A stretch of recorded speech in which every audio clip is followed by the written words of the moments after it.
नमस्कार, मैं नुपुर और आप देख रहे हैं गणतंत्र दिवस पर हमारी विशेष पेशकश। कुछ नशा तिरंगे के अभिमान का है, कुछ नशा मातृभूमि की आन का है। हम लहराएंगे हर जगह ये तिरंगा, नशा ये हिंदुस्तान की शान का है।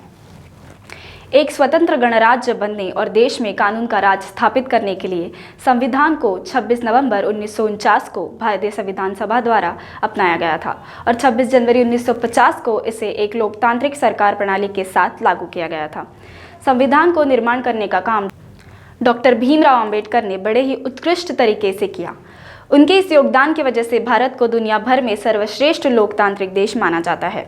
उनकी जाहिर की हुई नियमावली से आज देश में कोई भी निर्णय लेना आसान है। तो चलिए आज हम बात करते हैं नियमावली पर कि आखिर नियमावली है क्या, ये संविधान है क्या। एक नियमों से सुसज्जित ऐसा एक ग्रंथ जिसमें क्या करना वैध है और क्या करना अवैध, उसकी विस्तार पूर्वक जानकारी दी गई है। हमने उसे ही एक उपनाम दिया है नियमावली। तो 26 जनवरी 1949 को हमारे देश का संविधान लागू हुआ, पर आज भी इस संविधान को पूर्णतः लागू करने में हम अभी तक प्रयासरत हैं। हमें अभी भी नियमों को याद रखना तो दूर, उन्हें तोड़ने में ही मजा आती है। क्या यह संविधान का पालन है? यही प्रतिज्ञा ली थी हमने। इसी सवाल को लेकर V24 तास ने एक मुहिम चलाई और देश के युवाओं से मुलाकात करके बातचीत की, जिससे पता चल सके कि संविधान की सच में देश के भविष्य को कितनी पहचान है। हमने युवाओं से कुछ सिंपल से सवाल पूछे, जिसका उत्तर उन्होंने क्या दिया, देखते हैं। बताइए, 26 जनवरी को क्या किया जाता है? गणतंत्र दिवस है। कौन सा दिवस है? गणतंत्र दिवस। क्या करते उस दिन? झंडा फहराते हैं। कहाँ पे? घर के तरफ। धन्यवाद। गणतंत्र दिवस काय होतं माहित आहे का? गणतंत्र दिवस काय होतं माहित आहे का? क्या हुआ था? 26 जनवरी को देश आज़ाद हुआ था। रिपब्लिक डे जो है उस दिन देश आज़ाद हुआ था ना। चलो ठीक है, धन्यवाद दादा। तो अब आपको पता चल ही गया होगा कि सच में देश के युवाओं को संविधान के बारे में कितनी जानकारी है। पर हम यहीं पर नहीं रुकेंगे, हम जानेंगे उस हर सवाल का सही जवाब जो हमने उनसे पूछा था। मेरा नाम मोहिनी कादम है, मैं 10th स्टैंडर्ड में पढ़ती हूँ। हमारे स्कूल में हर बार 26 जनवरी और 15 अगस्त के दिन हर बार परेड्स होते हैं और उसमें मैं भी शामिल होती हूँ। मेरे फ्रेंड्स हर बार राष्ट्रगीत और समूह गीत सब स्पर्धा वगैरह होती है और फिर लास्ट में सब लोग जो अच्छा गाता है उनको इनाम भी मिलता है। आप किस चीज़ में पार्टिसिपेट करते हैं? मैं समूह गीत में। कौन से गीत होते हैं उसमें? उसमें मेरा कर्मा तू, मेरा धर्मा तू और थैंक यू। तो ये बताओ 15 अगस्त और 26 जनवरी का डिफरेंस आपको? 15 अगस्त को अपना हमारा देश स्वतंत्र हुआ था और 26 जनवरी को हमारा देश यानी कि 26 जनवरी को हमारे देश में एक संविधान लागू हुआ था, इस वजह से हम मनाते हैं। और पंडित जवाहरलाल नेहरू ने 26 जनवरी 1930 को लाहौर ये रावी नदी के किनारे पर झंडा मतलब तिरंगा सबसे पहले लहराया था। Thank you. बताइए भैया। तो गणतंत्र दिवस, अक्सर हम लोग कंफ्यूज हो जाते हैं कि भाई गणतंत्र दिवस क्या होता है और इंडिपेंडेंस डे ये क्या होता है, यानी स्वतंत्रता दिवस। तो नॉर्मली तो हम यही समझते हैं कि दोनों दिन झंडा फहराते हैं, टीवी पे परेड देखते हैं, लेकिन ये दोनों अलग अलग चीज़ें होती हैं। सबसे पहले जब ब्रिटिशर्स हम पर राज करते थे तो उनसे हमने हमारे स्वतंत्र होने की जब मांग की, जो कि इंडियन नेशनल कांग्रेस ने की थी, तो वो मांग जब उन्होंने हमें स्वीकारी और हमें आज़ादी दी तो उसे कहा जाता है स्वतंत्रता दिवस, जो कि 15 अगस्त को सेलिब्रेट किया जाता है। लेकिन 15 अगस्त 1947 में वही जगह जब हमें आज़ादी तो मिल गई, लेकिन फिर भी जो हम कायदा कानून, रूल रेगुलेशंस, कॉन्स्टिट्यूशन बेसिकली जो फॉलो किया जाता था वो हम ब्रिटिशर्स का ही फॉलो करते थे। वो कॉन्स्टिट्यूशन था गवर्नमेंट ऑफ इंडिया एक्ट, जो कि 1935 में बना था। ये जो 1935 का एक्ट था, ये 1947 की आज़ादी मिलने के बाद भी भारत वही फॉलो कर रहा था। और इसी वजह से फिर जो कि हमारे इंडियन नेशनल कांग्रेस के जो मुख्य कहना चाहिए लीडर्स थे, वो लीडर्स ने डिसाइड किया कि भाई जब भारत हमारा तो संविधान भी हमारा होना चाहिए। उस डिसीजन के बेस पर बनी एक कमेटी जिस कमेटी को लीड किया डॉक्टर भीमराव अंबेडकर ने, ठीक है। और फिर ये कमेटी बनने के बाद जब उन लोगों ने अपना एक प्रपोजल दिया कि जिसमें उन्होंने एक ड्राफ्ट प्रेजेंट किया कि भाई भारत का संविधान या भारत के कानून किस तरह से होने चाहिए, ये जब उन्होंने प्रेजेंट किया तो वो तारीख थी 26 नवंबर 1949 यानी 1949, ठीक है। अब 1949 में जब ये ड्राफ्ट प्रेजेंट हुआ और इंडियन नेशनल कांग्रेस और गवर्नमेंट ऑफ इंडिया बेसिकली उन्होंने जब इस ड्राफ्ट को एक्सेप्ट किया, वो ड्राफ्ट एक्सेप्ट होने के बाद जिस दिन से अमल में लाया गया यानी एक्चुअली इन्फोर्स किया गया उसे पूरे इंडिया के ऊपर, उस तारीख को कहा जाता है 26 जनवरी यानी रिपब्लिक डे। और ये तारीख थी 26 जनवरी 1950। तो 1950 में भारत एक्चुअली रिपब्लिक कंट्री बना। अब 1950 26 जनवरी ये तारीख चूज करने की वजह क्या थी? तो जो इंडियन नेशनल कांग्रेस थी उन्होंने सबसे पहली बार जब ब्रिटिशर्स से अपने पूर्ण स्वराज यानी सेल्फ डिपेंडेंट गवर्नेंस की जब मांग की थी, वो तारीख थी 26 जनवरी 1929 1929। सो इसी वजह से 26 जनवरी 1950 को ये कानून लागू किया गया और तब से फिर हम बने रिपब्लिक। और कमाल की एक बात कि यही पहली बार था जब डॉक्टर राजेंद्र प्रसाद हमारे प्रेसिडेंट बने। सो पहले president of India Rajendra Prasad 26 जनवरी 1950 से एक्चुअली बने गए। Thank you. मेरा नाम आकांक्षा है, मैं क्लास 10 में पढ़ती हूँ। पहले की 26 जनवरी में और अभी की 26 जनवरी में बहुत फ़र्क है, क्योंकि पहले हम सब साथ मिल के एक साथ परेड के साथ 26 जनवरी मनाते थे, और अभी हमें कोविड-19 के प्रभाव के नीचे बहुत बंधन आ गए हैं, इसलिए हमें सोशल डिस्टेंसिंग के साथ मास्क लगाकर 26 जनवरी सेलिब्रेट करनी पड़ रही है।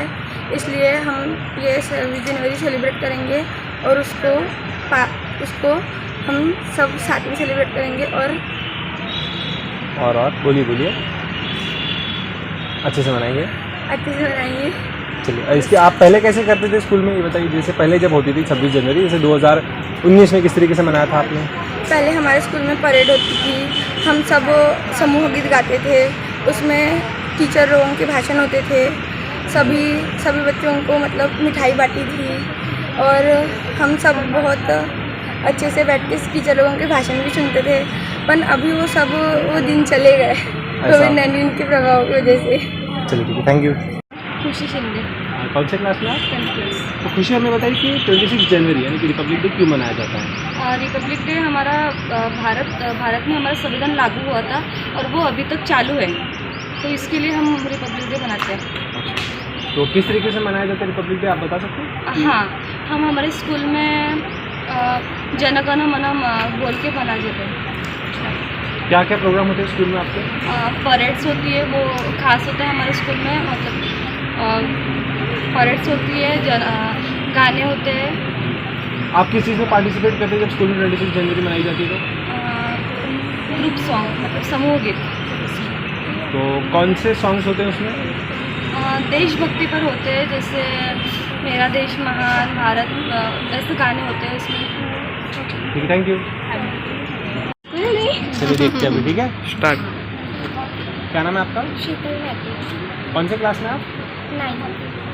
तो शीतल, हमें ये बताइए कि 15 अगस्त एंड 26 जनवरी में क्या डिफरेंस है? 15 अगस्त को हमारा देश इंडिपेंडेंस हुआ था, और 26 जनवरी को जो कॉन्स्टिट्यूशन है वो लागू हुआ था हमारे देश में, इसलिए 26 जनवरी रिपब्लिक डे के नाम से मनाया जाता है। अच्छा, 15 अगस्त इंडिपेंडेंस डे। तो क्या किया जाता है 15 अगस्त और 26 जनवरी को? इस दिन दोनों एक चीज़ कॉमन है, दोनों दिन फ्लैग होस्ट किया जाता है स्कूल में या फिर पब्लिक प्लेसेस पे, और इस दिन नेशनल एंथम दिया जाता है, कुछ सॉन्ग्स दिए जाते हैं, परेड्स दिए जाते हैं। आप किसी भी पार्टिसिपेट करते हैं स्कूल में प्रोग्राम हुआ था? सिंगिंग करते हैं, अच्छा, कौन सा सिंगिंग होता है उसमें? उसमें जो देश के ऊपर रहते हैं वही रहते हैं। चलिए ठीक है, थैंक यू खुशी। 47 को हमारे भारत देश को स्वतंत्रता मिली थी, और उसके पहले ही यानी कि भारतीय के जो नेता थे उन्हें ऐसा लग रहा था कि हमारा भारत का भी यानी अलग से कोई संविधान होना चाहिए, जैसे कि अन्य देश का है, उस प्रकार हमारे भारत देश का भी होना चाहिए, क्योंकि उससे पहले हमारे देश पर अंग्रेज़ों का राज्य था। तो उन्होंने हमारी सारी सुविधाएं या फिर जो शासन प्रणाली है पूरी अस्त व्यस्त कर दी थी। तो ठीक से स्वतंत्रता मिलने के बाद हो पाए ऐसा सभी को लगता था। तो इस वजह से सभी को ऐसा लगता था कि भारत की भी अलग से बहुत ही ऐसी राज्य घटना होनी चाहिए कि जिसके अनुसार हमारे भारत देश का यानी कि राज्य कारभार ठीक से चल पाए। तो इसलिए उसके लिए डॉक्टर बाबा साहेब आम्बेडकर वह उस समय सबसे ज़्यादा पढ़े लिखे होने के कारण उनके मदद के माध्यम से उन्होंने राज्य घटना लिखने का निर्णय लिया और 26 नवंबर 1949 को यह राज्य घटना तैयार हुई। और वह लागू कहाँ से करनी है, तो इसलिए 26 जनवरी 1950 यह दिन चुना गया और उस दिन से यह राज्य घटना हमारे देश के लिए लागू हो गई। और उस दिन से हमारे देश का राज्य कारभार बहुत ही अच्छे तरीके से चल रहा है। और तो और हमारे राज्य घटना के बारे में बताना चाहूँगी मैं कि यह थोड़ी परिदृढ़ और परिवर्तनीय है, यानी कि काल के अनुसार उसमें कुछ तो भी चेंजेस अगर हमें चाहिए तो वह भी हम कर सकते हैं। तो यह भी एक हमारे राज्य घटना की एक विशेषता है कि अन्य देशों के तुलना में अगर देखा जाए तो सबसे अच्छी राज्य घटना हमारे भारत देश की है कि हम उसमें कुछ नियम के अनुसार या फिर काल के अनुसार हम उसमें थोड़ा परिवर्तन भी कर सकते हैं, चेंज भी कर सकते हैं और जो अच्छे नियम हैं उसका हम पालन भी कर सकते हैं। तो इस प्रकार मैं बताना चाहूँगी कि हमारे भारत की बहुत ही अच्छी शासन प्रणाली है, बहुत ही अच्छी राज्य घटना है जो अन्य देश की नहीं है। और इस राज्य घटना को पूर्ण करने के लिए हमें 2 साल 11 महीने 18 दिन यानी कि लग चुके हैं। तो इस प्रकार यह बहुत ही अच्छी राज्य घटना हमारे भारत की तैयार हो चुकी है और उसके अनुसार अभी भी हमारी शासन प्रणाली चल रही है। Thank you, great. आपने बहुत ही अच्छा सवाल किया है। कोविड-19 के ये संसर्ग से पूरे भारतवर्ष में इस साल में बहुत ही सब सेलिब्रेशन में चेंजेस हुए हैं। तो ये अपना 26 जनवरी में भी बहुत बड़ा चेंज होने वाला है। उसमें पहली से लेके पूरे स्टूडेंट जो पढ़ते हैं कॉलेज में, स्कूल में, वो सभी लोग ये सेलिब्रेशन में 26 जनवरी के सेलिब्रेशन में स्कूल में, कॉलेज में आते थे। लेकिन इस साल सिर्फ 9वीं, 10वीं, 11वीं, 12वीं ये 4 ही क्लासेस के स्टूडेंट स्कूल में ये 26 जनवरी को आने वाले हैं। ये बहुत बड़ा चेंज अपने को ये कोविड के वजह से करना पड़ने वाला है। जी मैम, पहले कैसा होता था? पहले किस तरीके से आप क्या एक्टिविटीज़ होती थी? पहले मार्च पास्ट होता था, उसमें सभी बच्चे 8वीं से लेके एनसीसी, स्काउट गाइड और हम महाराष्ट्रियन लोग महाराष्ट्र के ड्रेस परिधान करके उनका भी एक रैली निकालते थे। लेजिम वाला एक्टिविटी करते थे। 1 हफ्ते से तैयारी चालू होती थी। समूह गान रखते थे, वंदे मातरम गीत रखते थे। लेकिन इस साल ये सब प्रोग्राम हम लोग स्किप कर दिए हैं और जो महत्व का प्रोग्राम है फ्लैग होस्टिंग वो होगा और 1-2 भाषण होंगे, बस इतना ही होने वाला है। तो मैम इस चीज़ को लेकर कहीं ना कहीं नाराज़गी मन में होगी कि हम नहीं मना पा रहे हैं इतना विशेष दिन? हाँ, एकदम बराबर है। स्टूडेंट के मन में तो बहुत ज़्यादा है क्योंकि उनको वो जो गाने बजते हैं मॉर्निंग से लेके स्कूल में देश के प्रति वाले, तो जो उत्साह आता है सब बच्चों में वो इस साल उनको एंजॉय नहीं, वो जो देश के प्रति जो रहता है अभिमान वो उनको घर में रह के जो नहीं हो सकता वो स्कूल में आके होता था, वो इस साल उनको पूर भर के जो आता है वो नहीं होने वाला है। इतना बहुत बड़ा चेंज इस साल अपने को देखने को मिल रहा है। Thank you ma'am, thank you so much. तो अब हम पहुंचे हैं इस प्रोग्राम के आखिरी पड़ाव पर, जहां हमें आपसे विदा लेना होगा। जाते जाते कुछ पंक्तियां दोहराना चाहूँगी। आज़ादी की कभी शाम ना होने देंगे, शहीदों की कुर्बानी बर्बाद ना होने देंगे, बची है जो एक बूंद लहू की, तब तक भारत माँ के आंचल को नीलाम ना होने देंगे। और एक बात कभी मत भूलिएगा, सारे जहाँ से अच्छा हिंदुस्तान हमारा, हम बुलबुले हैं इसकी, ये गुलसिता हमारा। तो दीजिए हमें इजाज़त और देखते रहिए V24 तास। गणतंत्र दिवस की आप सभी को ढेर सारी शुभकामनाएं।